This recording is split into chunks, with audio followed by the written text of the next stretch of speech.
being an Ohtani type.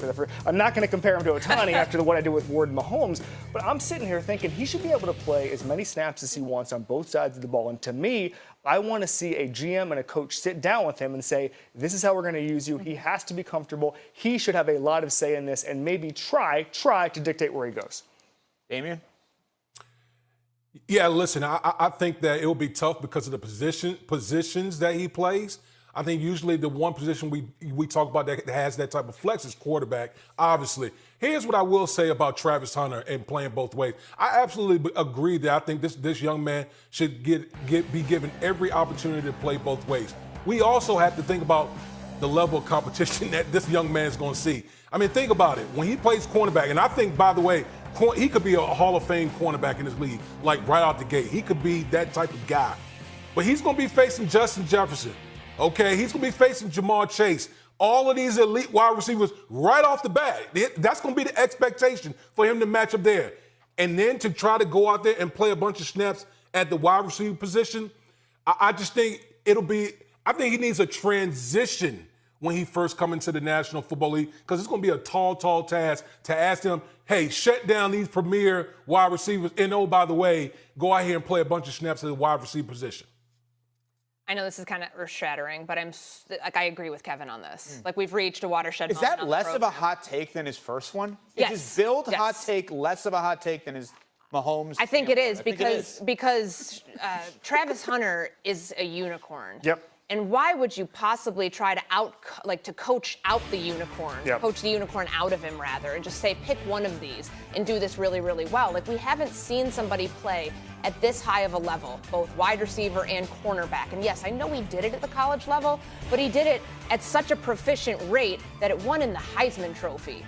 So when he's going on all these pre-draft visits and going on top 30s and talking to teams, I hope that he's stressing, please let me play both sides of the ball. Now, obviously, you're going against a different caliber of athlete in the NFL. Playing 100-something snaps or whatever it is a game, that's not realistic. He won't be able to do it at as high of a clip as he did it at Colorado and at Jackson State. But my goodness, I hope that we don't only see him be one thing. I hope that he doesn't let a team put him in a box, and he'll probably be really good, whatever he comes out of that box as. But to say, oh, well, you can't be a wide receiver here because you're too busy locking them down as a shutdown corner, and we're worried about that. Like, yes, there's going to be injury concerns regardless. It's football. But to see him continue this path on, it's good for the game of football. The NFL would be thrilled to have a player like this in the modern era. Let him test his limits. Let him see what he can do. He is more athletic and special than most NFL teams are smart, okay? And if his career is going to be at the mercy of a coordinator saying, actually, I think we should do this. No, we've never seen a guy like this on both sides of the ball. I wish, in the past there were more guys who tried this. I think Charles Woodson could have played a lot more receiver in the NFL. Like, I feel like there are unicorns who've been this athletic. It took a special situation with Colorado, with Jackson State, #1 overall recruit in the country. But to me, I really feel like you can let him test his limits and then let camp and let preseason and the early part of the season kind of dictate where he goes with his career. I can't believe UM grad Kevin Clark somehow made Cam Ward into a disappointment before ever playing a game. Really remarkable. Damian Woody, thank you. Are hurting Shedeur Sanders? Yeah, I think that it's helping Shedeur Sanders at this point. There are a lot of questions that we have about a bunch of different quarterbacks, and those questions normally aren't answered until you get in the league. But for Shedeur, I think we know that he doesn't have a problem with the spotlight. He doesn't have a problem with pressure, and he absolutely doesn't have a problem with confidence. And that's all because Deion is his father, in large part because Deion is his father, and he's been exposed to this for a long time.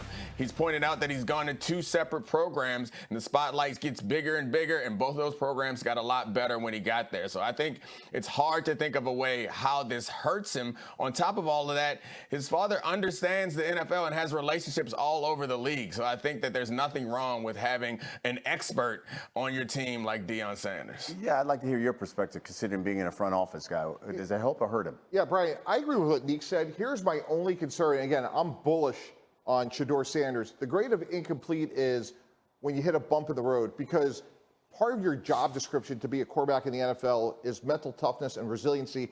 And I'm not saying that Shedeur doesn't have it, but he has to step away from an iconic dad, and he's going to have to deal with things 3-game losing streaks, multiple interceptions a game, and still have the trust and confidence in his teammates, something that he's never had to deal with. And again, I'm not saying he can't, but that's something he's really never had to do on his own. And I think that's something teams will have to sort through in the next couple weeks. I want you guys to take a look at something here, because executives and scouts, coaches from around the NFL were talking to our Jeremy Fowler in this year's draft, and this is what one of them had to say.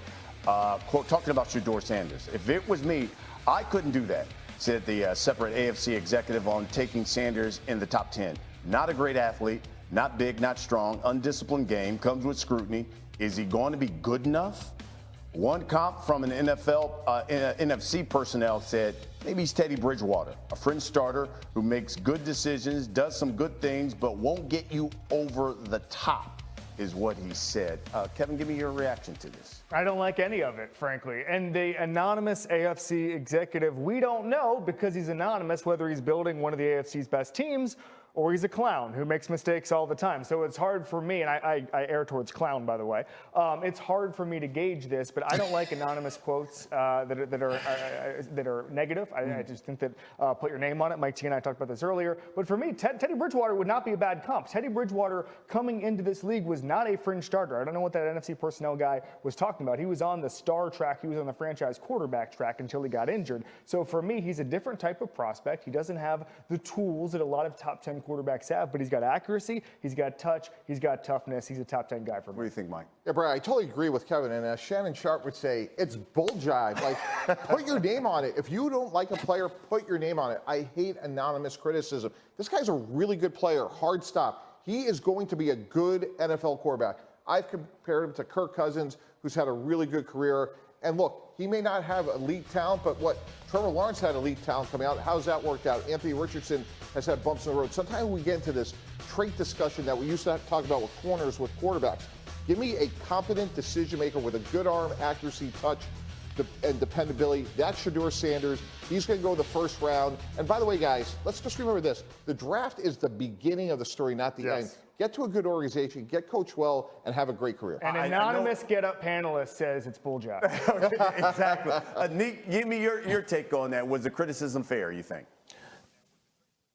I mean, well, since we're channeling our coworkers, I would say that you need to put your fudging name on it, as Dan Orlovsky would say. I think that I do, however, like I understand the need, or at least the desire to have anonymity to get the report out. And honestly, like, it doesn't hurt that bad. Like, I think it's motivation, and I appreciate Jeremy Fowler's annual hater report. Like, I feel like every year around this time to draft, Jeremy Fowler gets some anonymous GMs to come out and start hating. It gives us something to talk about, and it gives some bulletin board material to all the players. But I suspect that the people who are making actual decisions don't see Shedeur Sanders like that, because it feels kind of outrageous. Yeah. Let me ask you this. You know, this is a young man who turned around 2 programs, Jackson State, turned around Colorado. Do you think these QB-needing teams are going to regret not going to get Shedeur Sanders? If you don't have one, absolutely, Brian. Again, the verb is scour. Like, there are some desperate teams